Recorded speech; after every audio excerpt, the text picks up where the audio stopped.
يا صباح التكتكة، عاملين ايه حلوين في البرد ده؟ صباح الخير عليكم، صباح الجمال، صباحكم زي اللبن الحليب. ازيكم يا حلوين؟ ان شاء الله يا رب تكونوا بخير دايما. يلا نصلي على الحبيب قلبنا يطيب، واللي يصلي على الحبيب ابدا لا يخيب. نهاركم سعيد ان شاء الله، ربنا يجعل يومكم النهارده مليان بالحب والخير والتفاؤل والامل وراحة البال. ما تنسوش تدعوا لابويا والامي موتانا اجمعين يا رب العالمين. يلا ندخل على الروتين كده عشان نشجع بعض، وكمان مش عايزين كسل. اول حاجه زي ما انتم شايفين كان عندي دور في الغساله من امبارح بالليل، طلعته وحطيت غيره على طول. بالليل غسيل والصبح غسيل.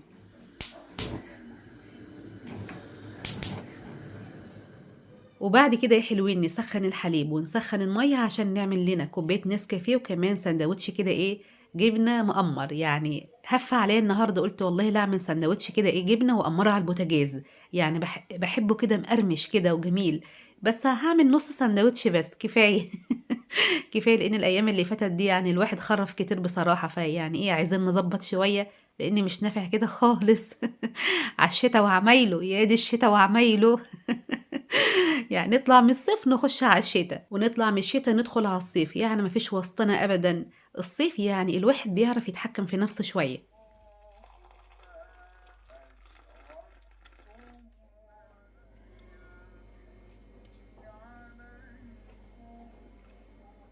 الجوع في الشتا حاجة استغفر الله العظيم يا رب، يعني ما شفتش كده الصراحة. يعني الواحد بيكون واكل من هنا ومفيش 10 دقايق ربع ساعة بيجوع من هنا. الشتا والبرد بيجوعوا، فلازم يعني ايه نتحكم في نفسنا شوية، عشان كده مش هينفع خالص. احنا كده هنخرج من الشتا، يعني هقول ايه بس افيال. لا مش للدرجة دي، ان شاء الله ان شاء الله نحاول نظبط الموضوع شوية. انا بقالي كده كام يوم يعني بظبط شوية، الحمد لله على كل حال. ربنا معانا ويقوينا ويثبتنا كمان وكمان. شربت كوباية النسكافيه وأكلت السندوتش الحمد لله، اللي هو السندوتش المقمر على رأي محمد ابني، يا ماما أنا عايز سندوتش مقمر. بصراحة طعمه لذيذ. الحمد لله على كل حال. وبعد كده دخلت أوضة مريم، قلت أغير الملاية وغير الدفاية كده بالمرة، وفتحت الشباك عشان الأوضة تتهوى، لأنها في الامتحان النهاردة. قلت فرصة وهي في الامتحان ماهاش نايمة، أفتح الأوضة وهويها وكمان أفرشها. الفيديو اللي فات يا حبايبي عايزه بس اقول لكم اللي انا قلت لكم، يعني ما تحملوش هم تفريزات رمضان، هاتوا اليوم بيومه. احنا طول عمرنا بنعمل كده، بنجيب اليوم بيومه، وكمان اهالينا كانوا ماشيين كده تمام. إيه طبعا في ناس قالت يا مميدو، في ناس بتفرز على رمضان عشان الحاجه بتبقى رخيصه قبل رمضان، وعلى رمضان الحاجه بتكون غاليه. يا جماعه يا جماعه، ما هو كده كده اساسا الحاجه بتغلى كل يوم والتاني في الايام العاديه، يعني مش في رمضان بس. تمام. وفي ناس مش مقدرتها ان هي تفرز في رمضان، عشان يعني الحال على قده، وكمان المرتب يدوبك على قد الشهر، وكمان في ناس بتشتغل باليومية، فما فيش توفير خالص ان هي تفرز. تمام. وكمان يا جماعة اللي معاها والمقتدرة تفرز عادي خالص، ربنا يوسع عليها يا رب ويعينها.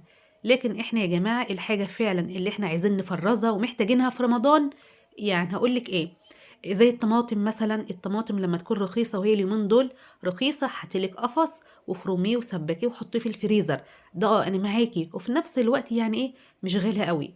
العصاير زي البرتقال، الجزر، الجوافة، الحاجات دي برضو من الحاجات المهمة اللي احنا بنفرزها في رمضان، لان لازم كوباية العصير على الفطار.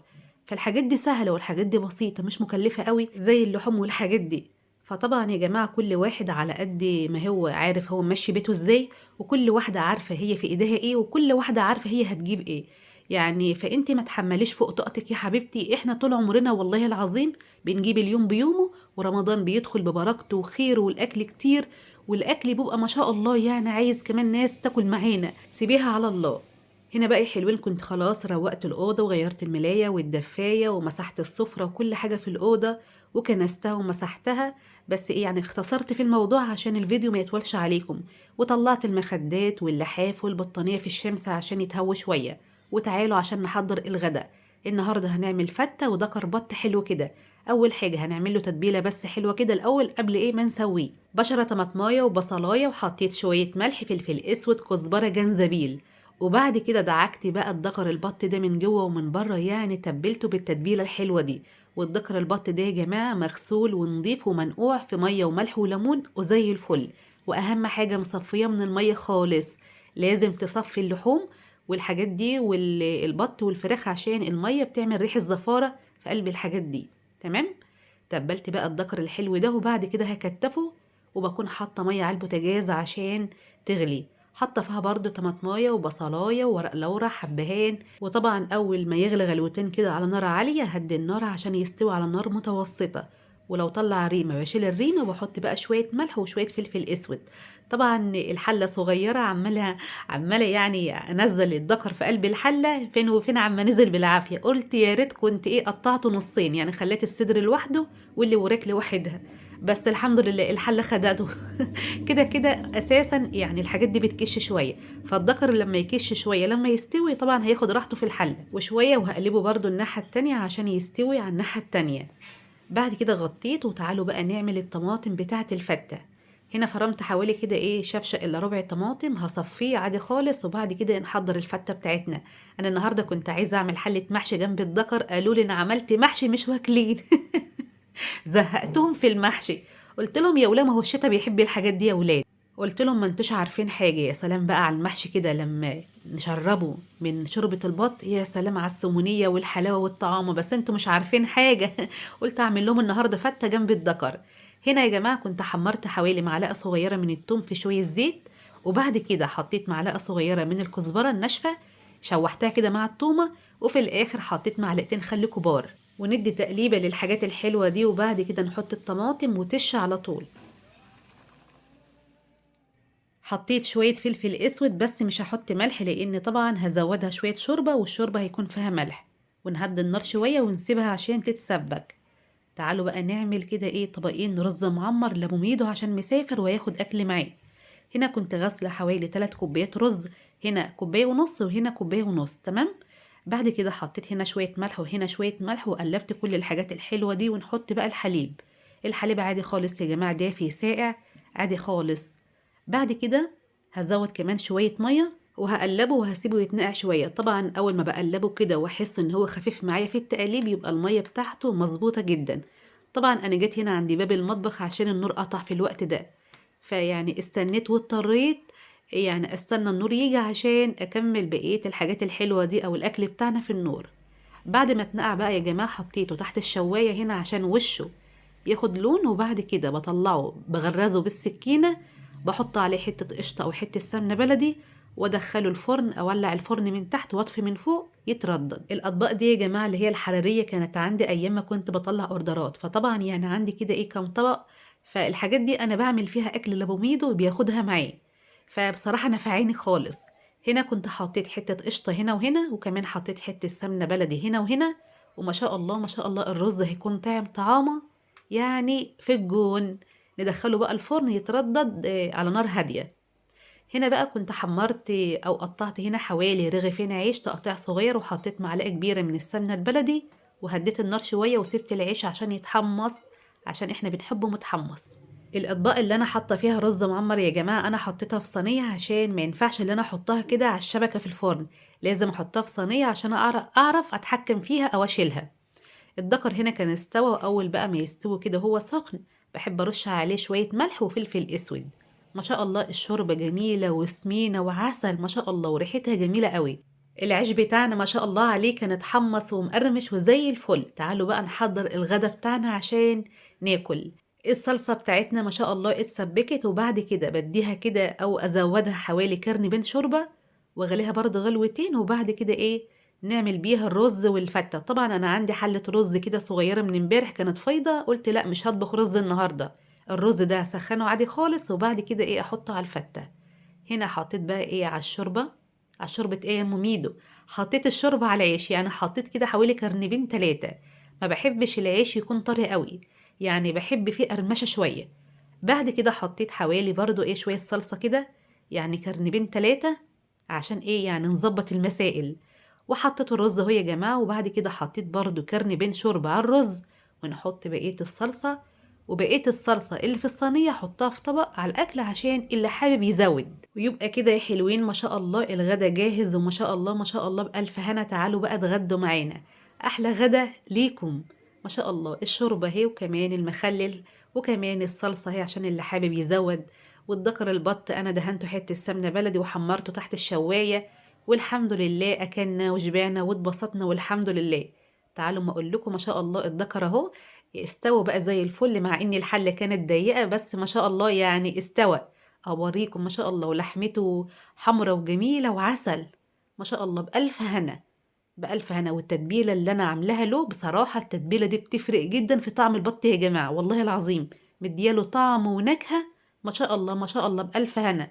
واللحمة نساير نساير.